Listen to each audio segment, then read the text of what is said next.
রংপুরে অবহেলা অযত্নে খুঁড়িয়ে খুঁড়িয়ে চলছে যুব প্রশিক্ষণ কেন্দ্রের কার্যক্রম। 8.5 একর জমিতে গড়ে ওঠা কেন্দ্রটিতে রয়েছে হাঁস মুরগি পালন, কৃষি, হর্টিকালচার সহ প্রাথমিক চিকিৎসার নানা উপকরণ। কিন্তু সবকিছুই ধ্বংসের দ্বারপ্রান্তে। নেই যুবকদের নিয়মিত প্রশিক্ষণের ব্যবস্থা। কেন্দ্রটি এখন বখাটেদের অভয়াশ্রম। এর জন্য তৎকালীন আওয়ামী লীগ সরকারের ব্যর্থতাকেই দুষছেন স্থানীয়রা।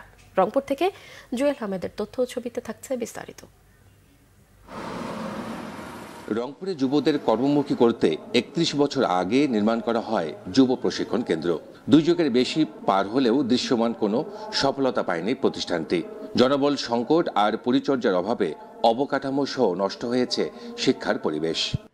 ট্রেনিং করার মতো দেখা যাচ্ছে যে পরিবেশ পরিস্থিতি স্টুডেন্টদের জন্য অত একটা উপযোগী না। থাকার পরিবেশ একবারে খুব খারাপ, খুবই খারাপ। বৃষ্টির সময় তো থাকা একেবারেই মুশকিল।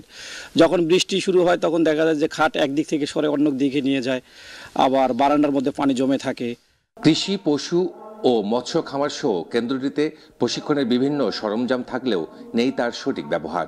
গবাদি পশুপালন থেকে শুরু করে মৎস্য চাষ, কৃষি বিষয়ক অন্যান্য বিষয়ে। তো এখানে আমাদের সমস্যা হচ্ছে আমাদের এখানে ছাত্রীনিবাসে নিরাপত্তার সমস্যা।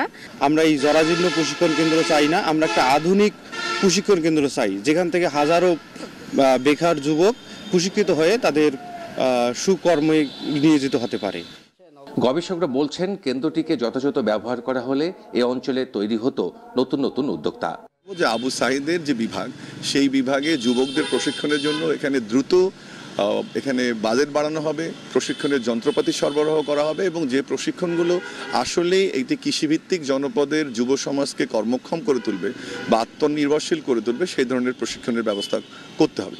গত 3 দশকে বিভিন্ন ক্যাটাগরিতে 13,000 যুবককে প্রশিক্ষণ দিয়েছে কেন্দ্রটি।